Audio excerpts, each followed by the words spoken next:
Hello friends and welcome back to my channel queen Rupa shorts and ব্লগসের আপনাদের সবাইকে স্বাগতম। সবাই কেমন আছো? আশা করছি সবাই ভালো আছো। আলহামদুলিল্লাহ আমিও ভালো আছি। আমি একটা জরুরি বিশেষ একটা কথা নিয়ে তোমাদের সামনে এসেছি জেআরবিটি গ্রুপটি নিয়ে, কারণ আমিও একজন জেআরবিটি গ্রুপটির ক্যান্ডিডেট ছিলাম। এখন নেই, যদিও যখন দিয়েছিলাম তখন ছিলাম। আর আরেকটা কথা বলতে চাই, খুবই হ্যাঁ, আমি পাইনি তো তাতে কী হয়েছে, অনেক দাদা দিদিরা পেয়েছেন, তাদেরকে মেনি কংগ্রেচুলেশন শুনে অনেক যারা পেয়েছেন, যাদের মেরিট লিস্টে নাম এসেছে তাদেরকে অনেক অনেক স্বাগত জানায় আর মেনি কংগ্রেচুলেশন। তো হয়তো আমার কপালে এটা চাকরি পাওয়াটা হয়তো এটা একটা কপালও হতে পারে, একটা ভাগ্যও হতে পারে। কপালে হয়তো নেই আমার চাকরি, আর হয়তো আমার মার্ক নেই, হয়তো কম হয়েছে, তার জন্যই আমার হয়তো মেরিট লিস্টে নাম নেই। কিন্তু আমার এক্সামটা ভালো হয়েছিল, আমারও একটা আশা ছিল, আমার না, আমার মতন যেমন আমরা 16,000 ক্যান্ডিডেট গ্রুপ দিচ্ছিলাম সবারই কিন্তু মোটামুটি পরীক্ষা এক্সাম ভাইভাটা ভালো হয়েছে, রিটেনটা ভালো হয়েছে, ভাইভাটা ভালো হয়েছে।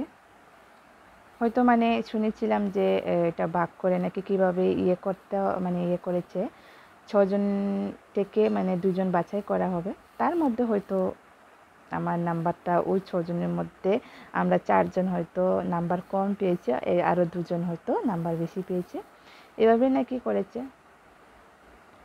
কিন্তু আমার বয়স তো 33 হয়ে যাচ্ছে, দেখে আবার যারা পাওনি, আমার মতন যারা হয়েছে, হয়তো আমার থেকে যারা অনেক বয়সে কম আছো বা আমার সমান যারা বয়স আছো, আমার তো 33 বছর চলছে বয়স, তো তাহলে আমি এসটি ক্যাটাগরি থেকে বলছি।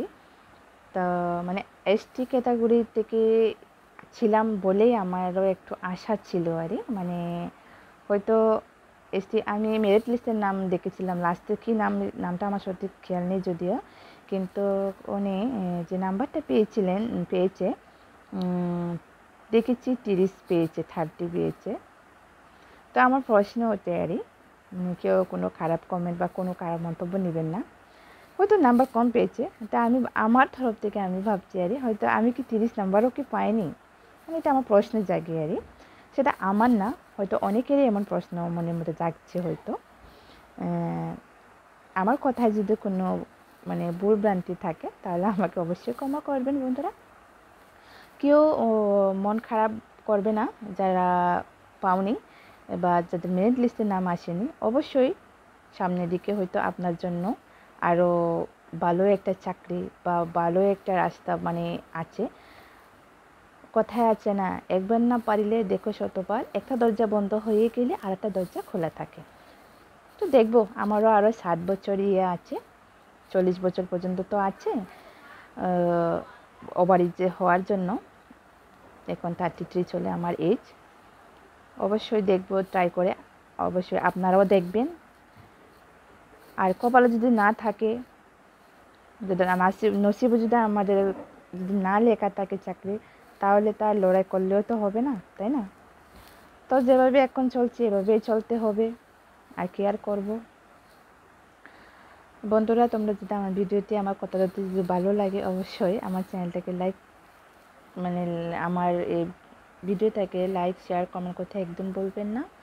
আর আমার কথার মধ্যে যদি কোনো জায়গায় ভালো লেগে থাকে বন্ধুরা, তো অবশ্যই চ্যানেলটাকে সাবস্ক্রাইব করবে, বেল আইকনটা প্রেস করবে, অবশ্যই এই দিদিটাকে অবশ্যই সাপোর্ট করবে।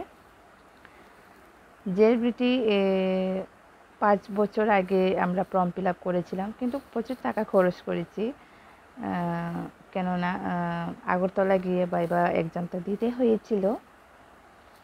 তখন কি আর বলবো, প্রচুর টাকা খরচ হয়েছে। আবার আমি না, শুধু সবাই করেছে, আমার হয়তো কেউ বেশি গেছে কানা টিফিন নিয়ে, অনেকে তো টিফিন কোনো এক্সেট্রা। তো কিছু করার নেই, কি আর বলবো বন্ধুরা, যারা যারা পেয়েছো তাদেরকে অসংখ্য অসংখ্য মেনি থ্যাঙ্কস, যে সরি ভুল হয়ে গেছে। সবাইকে কংগ্রেচুলেশন জানাই যারা যারা পেয়েছো, যারা 2400 ক্যান্ডিডেট পেয়েছেন দিদিরা দাদারা। কি আর বলবো, বলার আর ভাষা নেই। ওই তো এরপর তো আবার নতুন করে আবার ফর্ম জমা নিচ্ছে,